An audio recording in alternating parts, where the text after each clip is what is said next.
Good morning, good afternoon, or good evening, depending on where in the world you've tuned in. Welcome to this latest installment in the Black Hat webinar series, Security Operations Center Modernization, Where Do We Go From Here? Brought to you by Black Hat, Cardinal Ops, and Informa. Terry Sweeney here with Black Hat. I'll be your moderator today. Just a few quick announcements before we begin.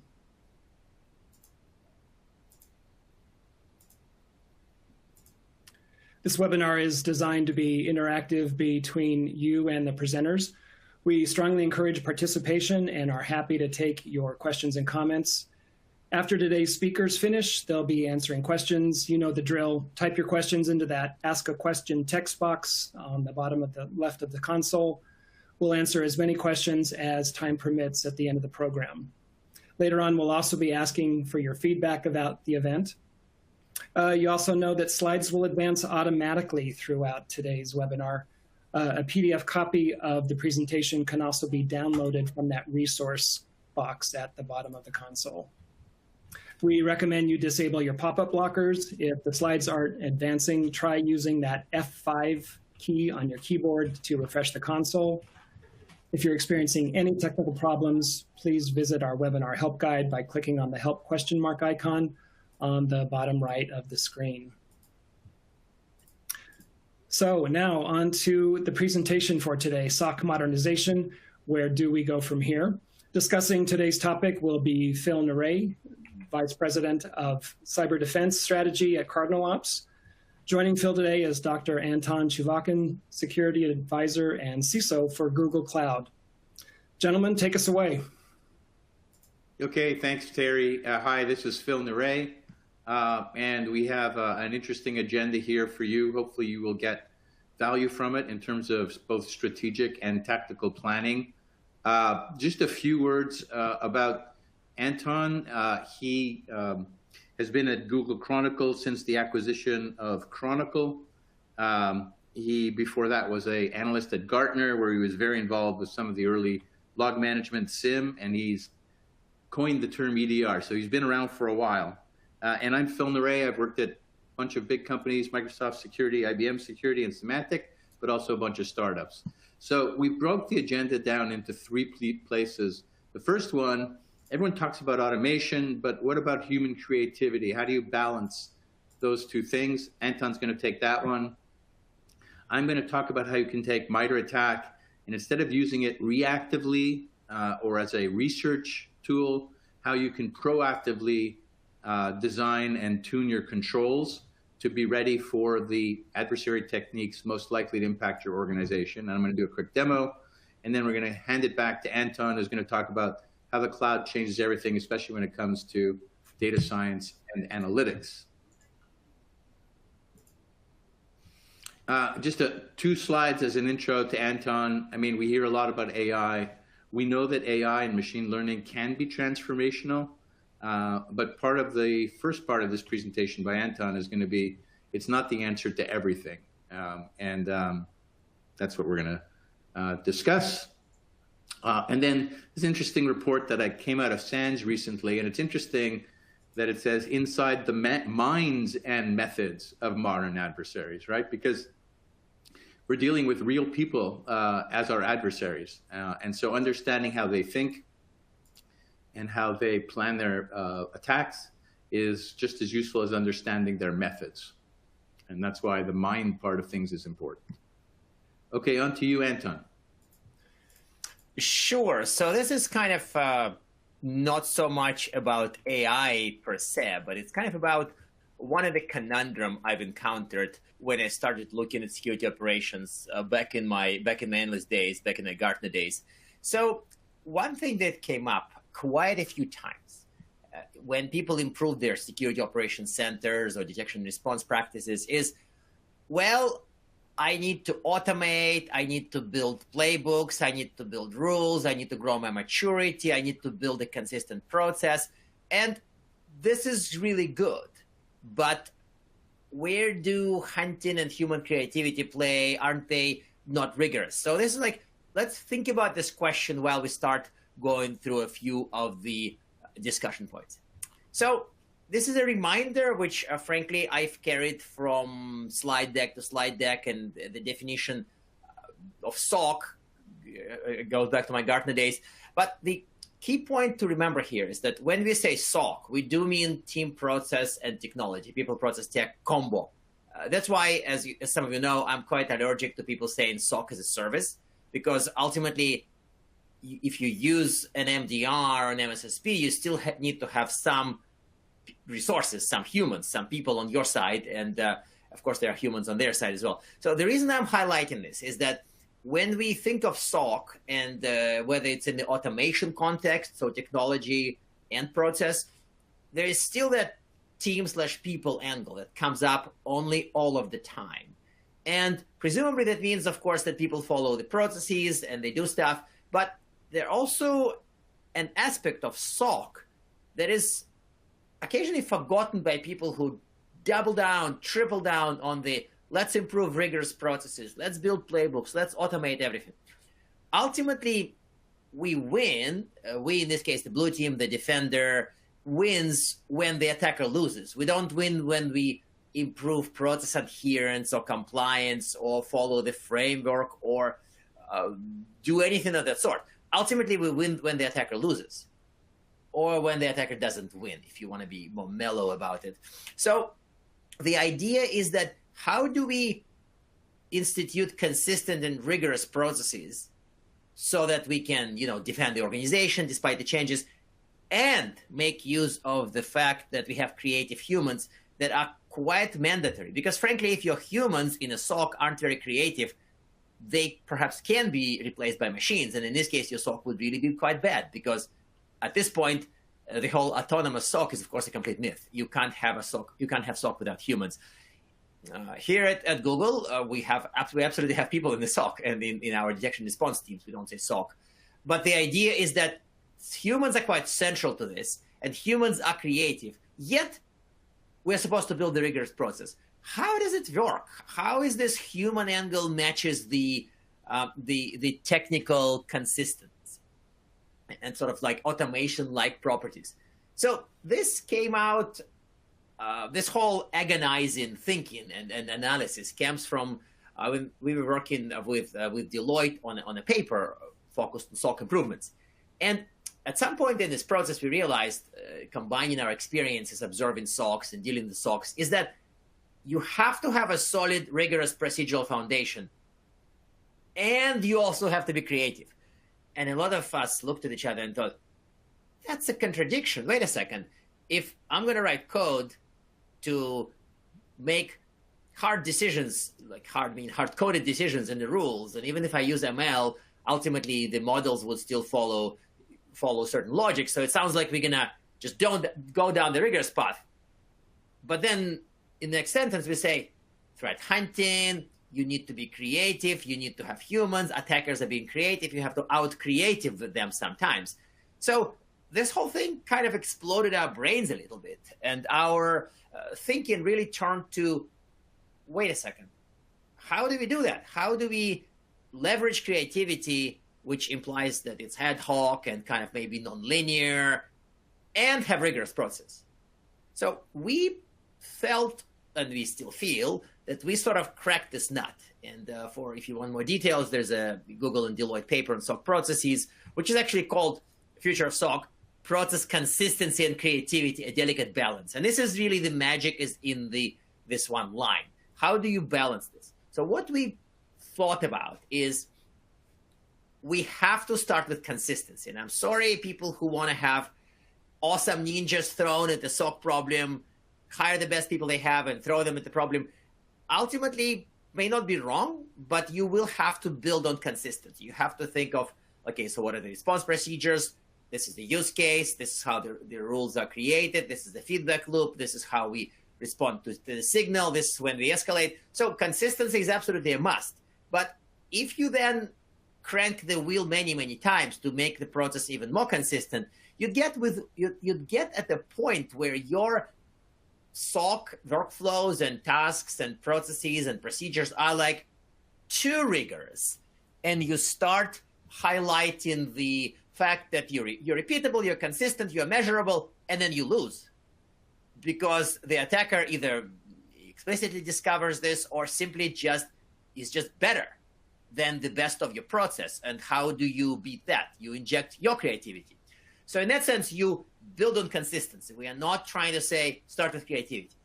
And then you kind of inject creativity in certain elements, and I'll show you a kind of a tool for that. And then you would have to not kill creativity by rigorous process. So the kind of a step 3 a little bit is you would have to have engagement and fun and hunting and intelligence and, gothic pandas or whatever, so that your focus on improving process wouldn't kill creativity. So it's kind of a delicate balance of like creativity, consistency and workflows and predictability and measures and OKRs, inject creativity and then not kill it. This is kind of, I'm hand waving, literally hand waving. So it's not about, deploy a tool, call it, but it is a process that I've seen work out in really good SOCs, really good detection and response teams. And I've seen the process that kind of blows up badly in a SOC that just either goes all rigorous process, all visuals and flowcharts, all machines, no brain, or it goes too much into ninjas bouncing off the ceiling trying to fight the attacker. So there is this delicate balance, and we felt like we have this machinery for this. But of course, you would look at this and say, hey, Anton, certain things, they really need to be consistent. I want my reporting and metrics to be the same exact reporting and metrics every time so I can compare, blah, blah, blah. So we built a scale, and this is from the same paper, where we talk about things that are kind of more consistency-driven and things that are kind of mostly or predominantly creativity. And this, as I said, our brains kind of exploded, and this kind of unexploded them because we figured out, there is a machinery for mixing consistency and creativity, and there's a spectrum of activities that are more rigorous, more predictable.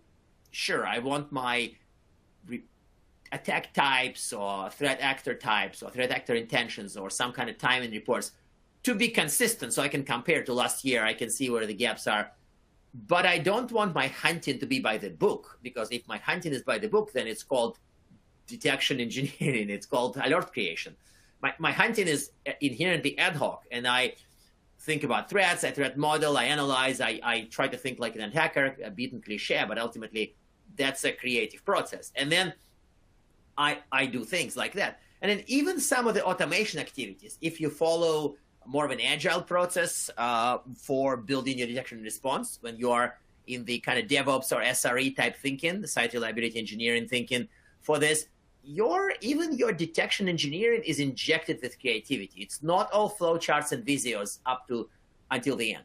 So this means that we're giving you 3 things. We're giving you the idea that you have to balance both. We're giving you an idea of building to that type of delicate balance, and we're giving you a spectrum of things that are kind of more creative humans and more consistency. By the way, this spectrum is not the automation spectrum, what to give to machines, what to give to humans. Because some of the stuff here is even alert triage. You would see alerts that require human touch. So you may see some things that are, quite weird, and the machines wouldn't know what to do with it. So this is not about automate, give to humans. This is about consistency versus creativity. And automation plays on both sides. So hopefully this sets you in a direction on how to make your SOC better beyond already a good state that you probably have. Back to Phil. Thank you, Anton. So moving on to the second item in our agenda, I'm going to talk about using MITRE ATT&CK to operationalize threat intelligence. And we'll see elements of what Anton was just talking about in terms of a combination of automation, but you still need humans to figure out what your priorities are, what's important to the business. So we're on the detection engineering side of the equation that Anton was talking about. So let's talk about the state of detection in the modern SOC. Love this picture, IBM PC in the middle. This is some data from a report that we published earlier this year where we analyzed tens of thousands of detection rules in production SIMs and found that on average SIMs, and we're talking about enterprise SIMs, were missing detections for most of the top MITRE ATT&CK techniques used by adversaries in the wild. And the little known fact that 15 to 20% of those detections have become silently broken or misconfigured. And there's many reasons why this can happen. I'm sure you're all familiar with them. Somebody changes a log source format, and all of a sudden the parsing isn't working, or somebody in IT changes something in the infrastructure, and now the logs aren't being sent to the SIM. Two other data points, one from CrowdStrike talking about how long attackers stay on their networks, stay on your network before being detected. So obviously we need to do more here, detecting both, the front end of the attack, but also the back end of the attack, the exfiltration or the impact. And then this data point from ESG saying that on average, many organizations require up to a month to develop and implement new detection rules, because most of the detection engineering processes I've seen talking to large organizations are ad hoc and depend on, ninjas. So just a quick primer on MITRE ATT&CK for those of you who aren't that familiar with it. It's become the standard catalog of everything adversaries do. It's considered a huge evolution from the Lockheed cyber kill chain because it's not looking for IOCs, it's looking for behaviors. It's also a standard vocabulary, or what ESG calls a lingua franca, where you can communicate across teams in the SOC. Your red team can say, I use this technique. Your threat intel team can tell you this APT group is now using this technique, and also a way to share information across companies with ISACs. And it's also a standard way to communicate with executive leadership about your posture. And I'm going to show you how to do that. The way it works is this rows and columns. So the columns are the tactics. So for example, initial access is a goal, an objective, but then underneath that are rows with how they actually execute those tactics. And you can see that MITRE ATT&CK started with less than 100 techniques. V12 just came out earlier this week with over 200 techniques. I wasn't able to count the sub-techniques, but there's a lot of them. So it keeps changing as adversaries change how they do things. So as I said, many organizations are still using MITRE ATT&CK as a reference source, or perhaps during incident response. And what I want to talk about is how you can use it to proactively drive the creation and tuning of security controls. So rather than using it only reactively. Another example of reactive mode that I heard recently from some enterprises is the detection engineering team is constantly getting requests for new detections from all kinds of teams in the organization. And so they're constantly in reactive mode. The red team says something, the threat intel team says something. And so how do you become more proactive in driving the creation and tuning of controls in a strategic way? And there's many ways you can do that. And this is where the human part comes in, right? Which adversaries are targeting your company or your industry? What are your crown jewel assets? That requires a conversation with the business. As I said before, do you want to focus on initial entry or lateral movement or exploitation? And your business priorities. If you're going through a cloud transformation, you want to make sure you're monitoring your cloud and SaaS assets too.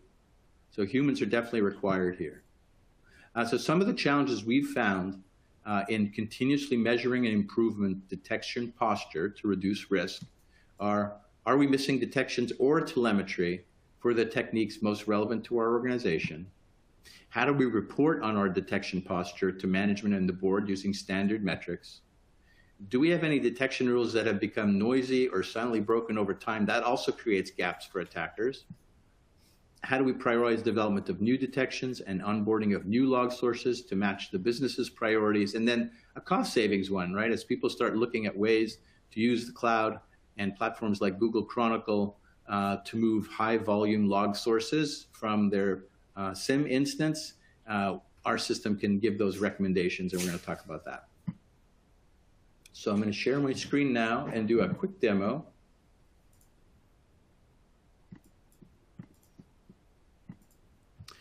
So this is, what I'm showing you today is I'm going to show you how you can use automation and MITRE ATT&CK to eliminate detection gaps in your SOC, specifically in your SIM. I'm going to be showing this using the CardinalOps platform, which is a SaaS platform that connects to your SIM like Splunk, QRadar, Microsoft Sentinel through its native API. So it's very easy to deploy. It's not a separate app. It doesn't require deploying agents, unlike breach and attack simulation tools. Within an hour, you're connected, and then the platform queries the SIM to understand what rules are in the SIM today, what log sources are being injected, and then uses machine learning to map those detections to the MITRE ATT&CK framework. And the reason machine learning is required is that everybody writes their rules differently. And in fact, some of the rules here show up in an other category because there's no category today that exists for the rules we found. I'm pleased to say that our security research team collaborates very closely with MITRE, and in fact was recognized for contributing a sub-technique in the version 12 that was announced earlier. It provides metrics around coverage and health and some recommendations, but of course it's impractical to try to get 100% coverage on the MITRE ATT&CK framework. So I'm going to take an example where we're going to say we're going to either prioritize by asset types, which MITRE calls matrices, or in the example I'm going to use here, we're going to say, assume you know that the Lazarus group is targeting your organization. How do you make sure you have detections in place for the adversary techniques most likely to be used by the Lazarus group? So we apply that filter, the map changes, the metrics change, and now we see that many of these techniques do have rules in them, but not all of them. And here's one, phishing, which has no rules because it's got this cross-hatched line. And you would think if you're worried about the Lazarus group, phishing is one of the top techniques you want to protect against. They're the ones who achieved fame from the Sony hack, but even earlier this year in March, they hacked a video game blockchain company called Axie Infinity and stole $620 million through a spear phishing email that enabled them to gain access to the crown jewels. So if we look at this phishing box, the platform has recommended 2 rules that could be implemented to start strengthening that control. The platform understands that Proofpoint is already being ingested, Office 365 is being ingested. If you look at this one, all of the recommendations follow this format, a description of how the alert works, a complete rule definition. In this case, we're using Splunk's SPL, but the platform also supports other SIMs. And this rule has been customized to the organization's naming conventions, field names, and things like that, so you can deploy it with the push of a button.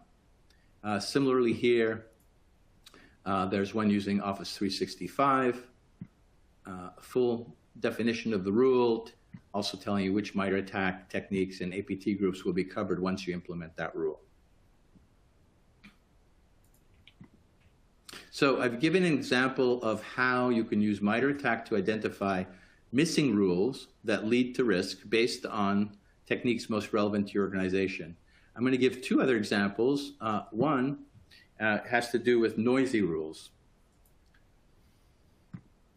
And of course, noisy rules are also a way for attackers to get into the organization because they can hide in that noise.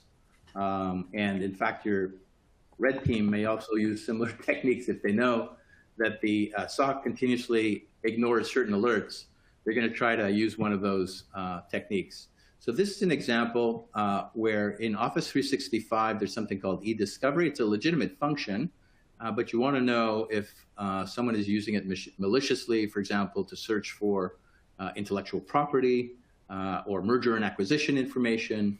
And what the system has found is that this, there's 2 rules here. Sorry, there's 1 rule, but there's many alerts here. You can see 12, 12. And so the system says, create this rule shown here, add some exclusions. If you prove that J. Gray and K. Jones are in fact legitimate users, add them as exclusions. And then in terms of deployment, you can go through a test phase where instead of deploying it immediately to production, you go through a silent mode where for a week you don't open any notables, so you don't send your SOC analysts going after these.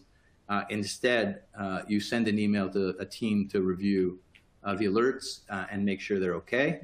And you can even add exclusions here at this point. So if I know that Anton is a legitimate user, you can add it here, and it changes the rule.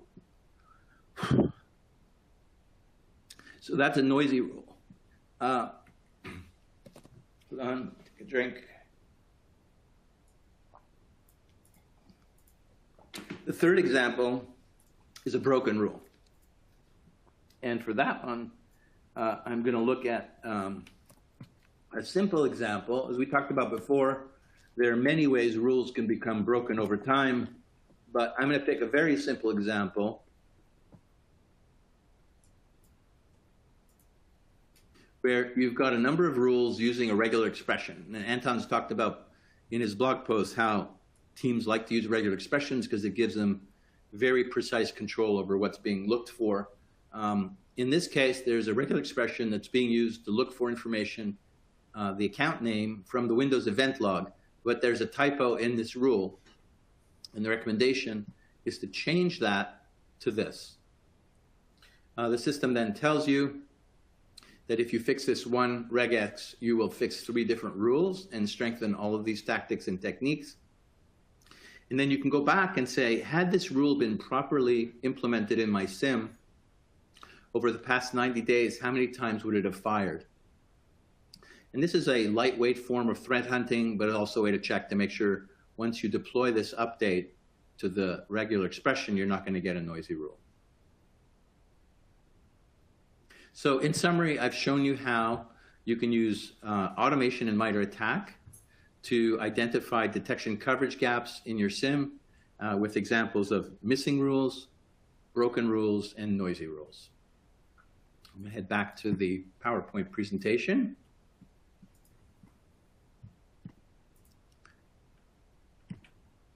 Okay, Terry, can they see my slide? Yeah, it's showing up great.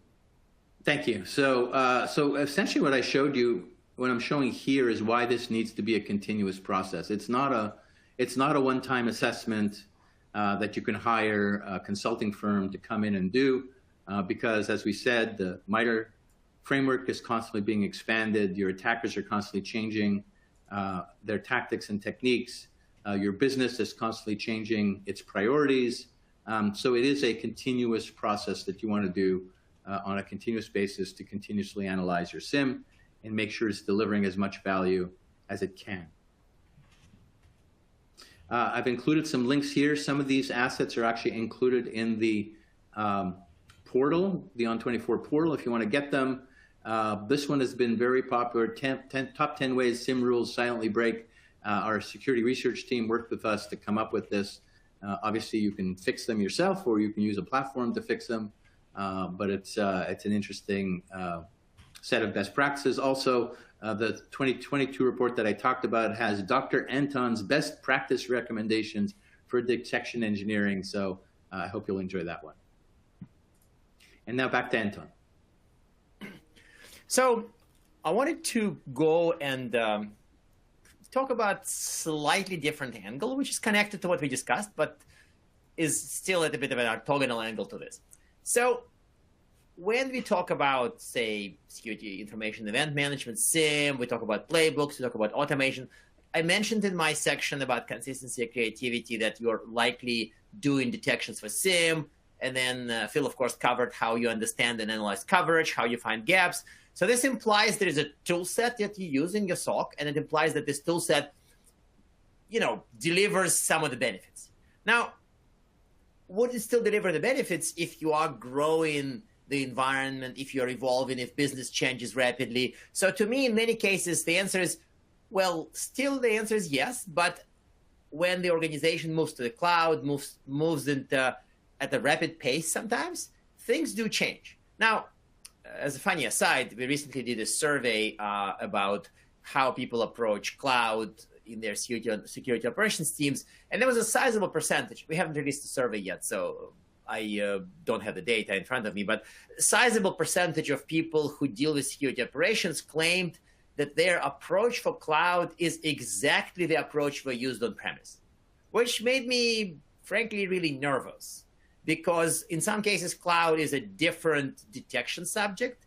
It's a different focus of monitoring, but cloud is also substantially different realm for attackers, realm for you. It has benefits, fairly big benefits in terms of what you can achieve with cloud native tools. And of course, challenges because it's an alien land for some people. Attackers traverse it in different ways. So the cloud does change things. Intuitively, that seems obvious, even though some people don't act this way. So let's figure out what we can learn from that. But before we go there, I wanted to show something that doesn't seem related, but it really is. So I work for Google Office of the CISO, right? I think on the intro slide, somebody mentioned I'm the CISO. By God, I'm not the CISO. But I work for Office of the CISO. And I'm not sure I want to be a CISO, frankly, and I'm definitely not qualified. The point is that a lot of people who come to Office of the CISO come with questions, I want to have security like Google. And in one case, in my area, of course, they come to us and say, I want a SOC like Google. And of course, we first tell them, oh, by the way, inside Google, there's no team called SOC because the name is not in use here. The name SOC is not in use at Google. But of course, there are detection and response teams that do stuff. And the way they do stuff in many cases is not just different and or alien, but it's also kind of not directly usable by others. And this is a slide we put together for a recent presentation at the Mandy and MWise conference, where we sort of distilled some of the questions we get, and we say, well, actually, there's a bit of a kind of a quantum leap or a qualitative difference in some of the things. So it's not about a question. It's not about like, can I fix what I have to be more like you? The answer is, generally speaking, no. You may have to change at a deeper philosophical level. But why is that? So why? Of course, because Google is very big and because Google is a development/engineering culture company. We can build stuff, and we do build a lot of stuff that's super impressive. The idea here is that a lot of our detection and response activities are informed by that. But if you are arriving into a cloud, where you're arriving into our cloud or somebody else's cloud, in many cases, you have to operate a little bit more like us and a little bit less like a community credit union would operate or a large manufacturing firm would operate. So in that sense, some of our lessons for building detection and response for Google do carry over. And some of the cloud thinking, of course, DevOps, SRE here, site reliability engineering, which is sort of a Google approach to running operations, they do inform how we do detection and response. And so in that sense, if you want to go far into the cloud native land and you want to do a good job doing it, you would probably be looking more and more like us. And of course, the scale of Google is immense. But the amount of people we have covering detection and response is not immense at all. It's not a big secret, but we also don't share it. It is way smaller than you'd think, given our size. That's the polite yet absolutely correct term. So why is that? Why can't we achieve effective DNR, detection and response, with a huge realm and a fairly small team? How do we do that? And how is that how cloud plays into this? First, let's talk about the case where you are approaching cloud head-on and your company is not learning from the best. It's just trying to improve gradually what you have. It's almost like you're trying to jump to the cloud and then you're trying to gradually cover the gap. I don't want to cue in all the jokes about crossing the chasm in 5 jumps, but I do see companies that try to cross the chasm in 5 jumps. When they say, my business have evolved, they are dynamic and agile. My IT has adopted DevOps and SRE type thinking. They're delivering at high speed. And security is kind of in the late 90s, more or less. So can we just work harder to get where business and IT are? And the answer is kind of no. The answer is kind of no, because you can't. There's no way to gradually improve things in a dramatically different environment. Now, one caveat to that. Some of the businesses have adopted cloud as a rented data center, essentially. They are an extreme lift and shifters. They copy their IT practices and tooling largely to the cloud and then hope for the best. In which case, your traditional approach to security operation may be quite fine for a time. But at some point, business and IT would discover that this is really not how you do cloud. And they would run away from you, the security team of SOC. So this is from a blog. I mean, you see a picture on the right, but the idea is that you would see a lot more things changing in the cloud, and a lot of your traditional analytics, traditional detection, traditional rule sets would not really fit, and some of the practices and procedures wouldn't either. I mean, from naive examples of like, I track assets by an IP address or by server name, of course that unravels, not only because virtual machines, but also because microservices, containers, and things that are other than servers. You have a lot more obscure realm of governance, who owns what. Maybe somebody whips out a corporate credit card and buys some SaaS, software as a service. So how do you approach monitoring? All this is, described to a painful level of detail in the blog and a lot of other writing. But the point is that a lot of this doesn't have a gradual journey. And unless, of course, your business also goes to the cloud gradually. Now, how do we want people to actually approach it? Okay, so you learned something about the differences between our model here at Google and some of the stuff that people do at a traditional enterprise. You've encountered at this slide some of the challenges that you would see while you embrace cloud, rather while your business embraces cloud. How do we actually transition? And of course, this is where the whole cloud native tooling comes in. Now, this visual is kind of taken out of some of my work focused on transforming clients' security operations following our autonomic security operation model. Now, if you've been watching some of the recent industry noise, and another vendor has stepped into this by calling their SOC autonomous, and of course, everybody in the industry said that this is kind of really not very smart, because autonomous implies no humans, and if you don't have humans in SOC, you're going to fail. We have humans in detection and response teams. I've seen them. I've met them. I've drank coffee and beer with them. So very much Google relies on humans for our detection and response excellence. These humans write a lot of really good code, and this code works really well, and it scales. But ultimately, humans are quite at the center of a lot of things we do. And of course, these humans are powered by a lot of machines, but we don't have an autonomous SOC, because to me, the concept of a humanless SOC is a bad idea. Now, when we said autonomic, we think autonomic nervous system, think rapid response, think agility, think a process which is actually stolen from biology, not from some kind of machine learning, where things improve rapidly and things respond to an environment, and things respond to an environment without you sitting and writing plans about it. So to me, while I don't want to spend too much time explaining autonomous versus autonomic, but I would still say that our experience confirms that a SOC without humans is a really dumb idea. And I don't think we'll be seeing that happen in real life unless you want to fail. But what are those machines that make our humans uniquely effective? That's a useful discussion, right? Are we using some kind of unique and amazing Google-grade machine learning? And we do. But our magic isn't in that. Our magic isn't only in that. Our magic is in a lot of really scalable, really fast tools, a lot of automated and robust processes for building detections, responding to alerts, clearing signals, handing signals to humans when needed, enriching everything we can, and then ultimately boosting it with a rapid feedback loop. So to me, cloud does bring magic, and it's not because a bunch of ML unicorns would land in your lap. It's because cloud allows you to scale as long as you embrace cloud-style processes, cloud-style analytics, and of course, cloud-style tools. Back to Phil now. All right, thank you, Anton. Let's look at a few of the questions. Somebody's asking to clarify what you were just talking about with respect to using an on-premises based SOC.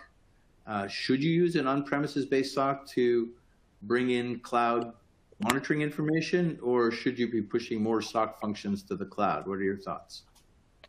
So first is, as a useful reminder, when I say SOC, I mean a team. So to me, cloud-based SOC and on-premise SOC is a little illogical, because wherever your team sits, whether it's the same room or whether it's various different rooms all over the world, or whether some of the team is your employees and some of the team is third-party, contractors, managed services, is a separate story. But I don't really know what's a cloud-based SOC.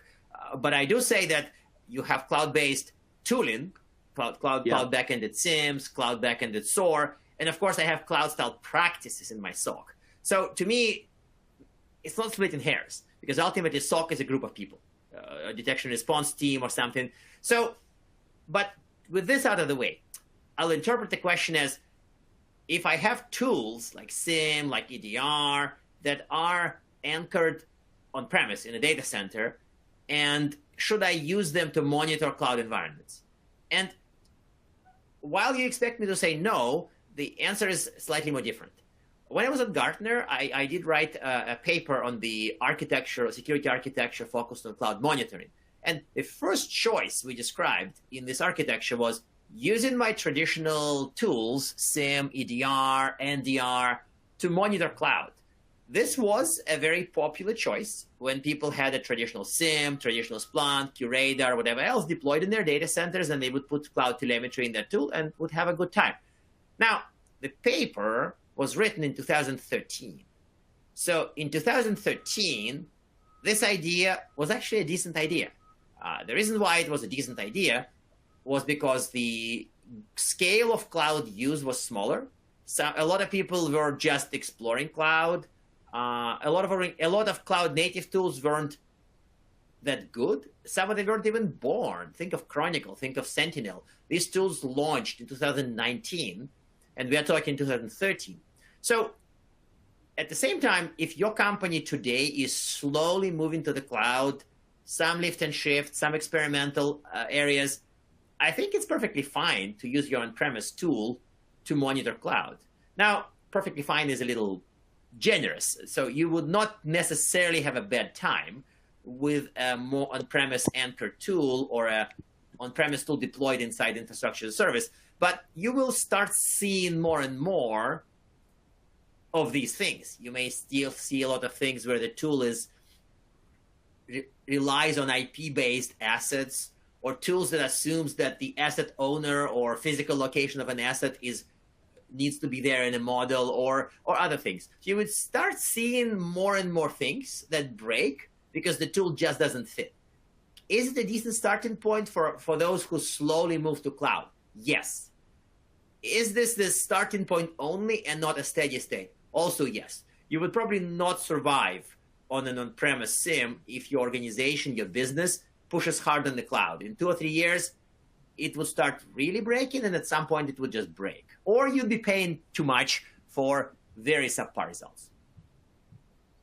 Got it. Thanks. That's great. I'm just going to dive in here. Yeah, good question. Just remind our audience that to participate in the Q&A, you can type your questions into that Ask a Question text area. We'll get to as many of the questions as we can. Also, just a reminder that the PDF of today's presentation is also in the resources box on the console and available for your downloading. We've got another couple of great questions here from the audience. Got someone asking about agile application in a large organization and agile application development specifically. Phil, Anton, one of you want to address whether there are tips out there, tips you might offer to better integrate those with native cloud apps, pipelines, et cetera? Okay, so I wish I had a nice, crisp, pithy, ideally also funny response to this, but it's kind of a fair amount of work that I may need to kind of outline, draw with a pencil or whatever. So I would probably point you to some of the blogs that we've written on this, because we do have a series of blogs when we describe the SRE, Agile, DevOps ideas being ported to a SOC. I think a decent starting point is the Autonomic Security Operations paper that we've written last year. And then we followed the paper with 3 or 4 blogs about implementing this. And many of them use ideas straight from the book that Google has written on SRE, Site Reliability Engineering. It includes some of the practices.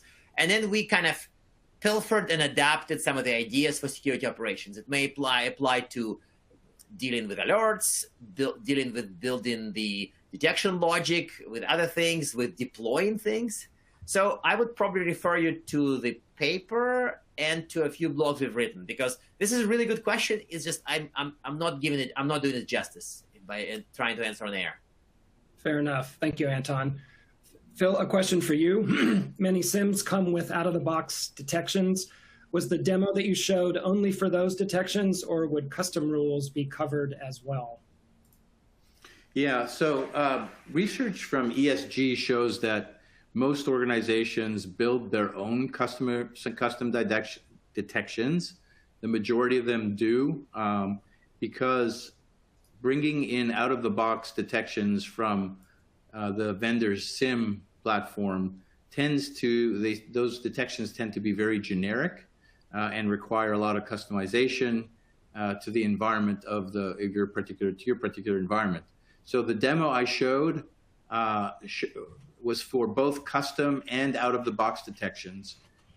Will be mapped to MITRE ATT&CK. Whatever detections you have in your SIM within a day will be mapped to MITRE ATT&CK. Doesn't matter if they came from your in-house detection engineering team, from an MSSP, or from a consultant, or from out-of-the-box rules. We analyze all of those detections. Thanks, Phil. Another audience question. This is from someone who has both cloud and on-premise mixed environment.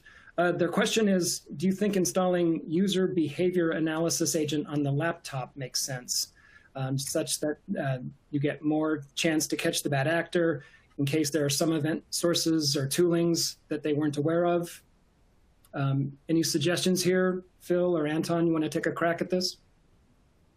So this brings back memories, of course, of my days at Gartner, because this was one of the questions that people asked. So I will separate it in two. I would separate it between the using UEBA, user behavior analytics, or user and entity behavior analytics technology, and the agent-based part. So as of today, when I look at how the UBA user behavior analytics have evolved, ultimately the UBA capability is a part of SIM. If you're buying a SIM, a modern SIM, whether it's software as a service based or on-premise, it probably includes UBA. So it probably includes analytics on new types of logs, new types of context, all the way down to HR data and stuff that would give you some, and of course analytics in the form of ML and similar models that would give you, hopefully give you better anomaly detection and would reveal some of the insider activities. Most of these UBA components of SIMs don't require that you run an agent. There are definitely tools still out there that kind of trying to focus on deeper insider monitoring. I know some of them were acquired, some of them died. But I certainly see the agent-based kind of employee monitoring tooling at some companies, but I admittedly, it's quite uncommon. I do see that, but I don't see it a lot. And at Gartner, when I was writing about it, we almost hesitated before we wrote about this, simply because we just didn't see a lot of that. So it's kind of a yay for UBA, but probably nay for most people for the agent-based deeper employee monitoring, unless you have very specific use cases, in which case, yes, you do deploy them. But then you don't ask this question. Yeah. Thanks, Anton. I mean, you brought up the great position that Google is in with lots of resources available to basically execute these strategies. A question from the audience is asking, any recommendation for small and medium-sized companies who have more limited SOC resources? Are there maybe 2 or 3 bullet points you can share there? I mean, again, back to my Gartner days, I've written enough about what people would call outsourcing, but I hesitated to call outsourcing using MSSP, MDR, and the acronym that I frankly dislike, SOC as a service, where you do use a third party for some of the stuff. Now, have I seen a very under-resourced teams at a smaller company implement solid in-house 24/7 SOC? No, well, very, very rarely. Ultimately, you will use some form of third-party help. And here's the clincher. Your third-party partner may be using some of these ideas we discussed today. Maybe they have a heavily automated SOC. Maybe they do have, human hunters helping you find things. And if I pick somebody very popular with an outsourced or a kind of MDR type arrangement like CrowdStrike, you certainly would see that you're not buying a tool, EDR, but you're also buying help from their people. So ultimately, if I am planning a SOC for somebody who's resource constrained, most of my energy would go in learning to work a partner, an MSS or MDR, learning to select a partner. Because here's the thing, if I don't have security operation excellence, how would I recognize excellence in others? This stumbled me back in my Gartner days, because we say, oh, if you don't do SOC well, just outsource. But how do you know you're outsourcing to somebody who knows how to do it if you don't know how to do it? Sure, you can, go look at Gartner documents and stuff, but the point is not, you still need to have a background level of knowledge to tell good from really bad.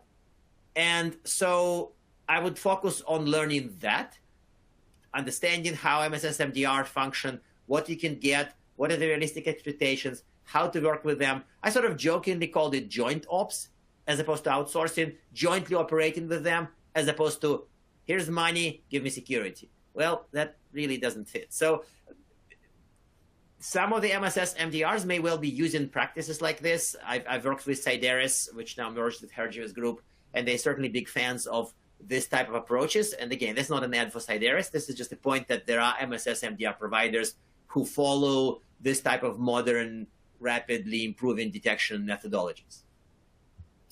Thanks, Anton. And I would add to that, Anton, that even if you do end up using a managed service, there's still work to be done in establishing the processes by which the two teams will coordinate with each other, and handoffs and who does what and SLAs and everything else. So it's in a very major way. Yes. Yeah. In a very major way.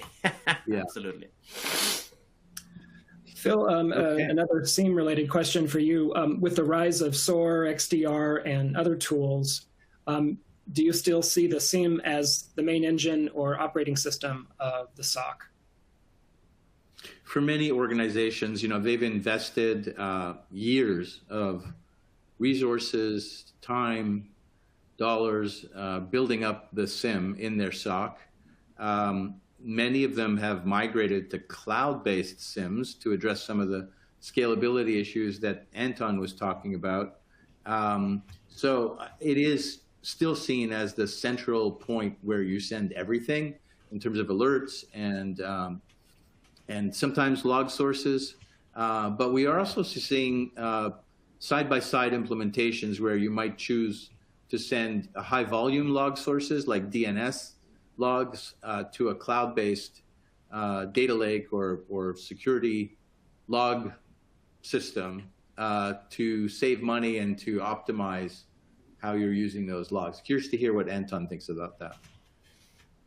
So that has been another agonizing question for me in my Gartner days, because I've had people show up at my door and say, we have an EDR-centric SOC. We do have log analysis. We do collect logs. And yet we still kind of mostly look at EDR as the place to look, as the place to consider, as the first place. And we use SIEM, sure, but we kind of, or log management, but we ultimately are EDR centric. My initial reaction was right around maybe 2016 that this is a really bad idea. But over time, I've seen more successful implementations of this. And today, when I see an EDR-centric SOC, I don't really go into a nervous breakdown. I say, okay, so you mostly use EDR. That's great. It's working for you. If you have this situation, where do you go? And they say, oh, yeah, we have this cluster of log servers, which we don't use, but we're there. We collect the data. We can look at logs. Sure, that's fine. So I've seen EDR-centric SOCs that work well. I've seen examples where the SOAR is the main console, and SOAR is where the analysts live while they hit EDR and SIEM and or log analysis when as needed. So my 3 a.m. answer is this. If you wake me up at 3 a.m. and say, Anton, in 2022, must SIEM be the center of the SOC? I would say no. But is it still very common? Yes.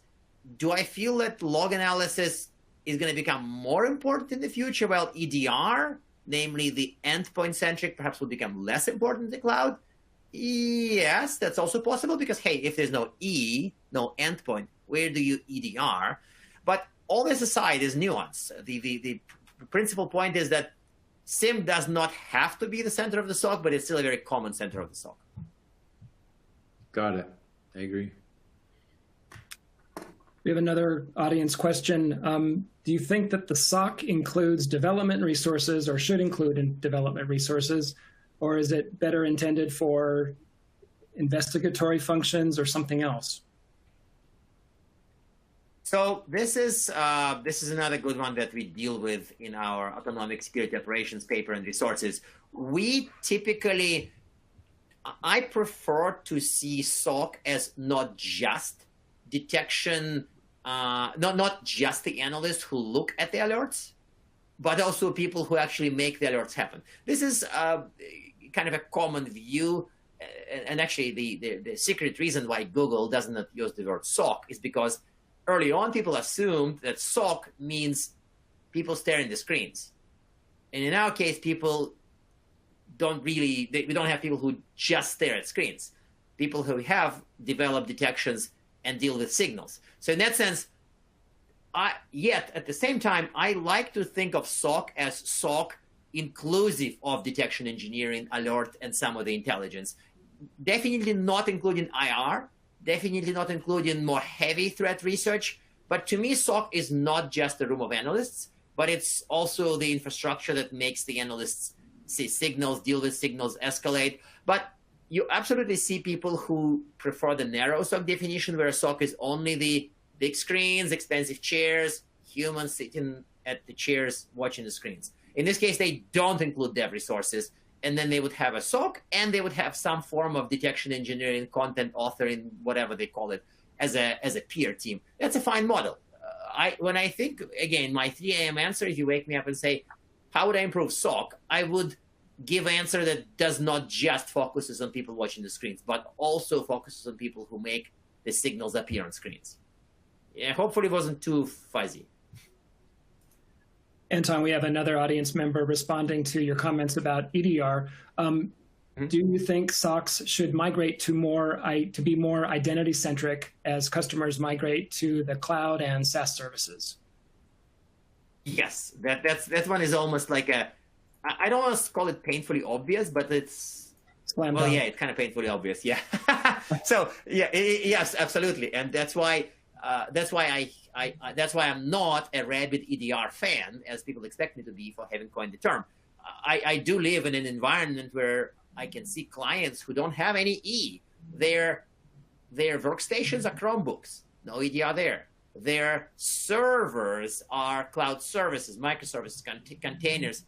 There's no E there in most cases. So in that sense, identity, though, is hugely important for all of this. So to me, yes, absolutely. If I'm building this, I'm certainly planning to include identity. And of course, my former colleagues at Gartner have just, what a timing, coined the term ITDR for identity threat detection and response. And of course, now we have to live with it. Very good. Well, as happens, we are at the end of our time together here. And I want to thank both of our speakers for their excellent insights and perspectives. Also thank our audience members for attending today's webinar, SOC Modernization, Where Do We Go From Here? Brought to you by Black Hat, Cardinal Ops, and Informa. Another program note: shortly after this live event ends, we'll be sending you an email to access the presentation on demand. You're welcome to share this with colleagues who couldn't be part of today's presentation. On behalf of our guest experts, Phil Neary and Anton Chuvakin, and our sponsor, Cardinal Ops, thanks again for your time. This has been Terry Sweeney for Black Hat. Have a great day.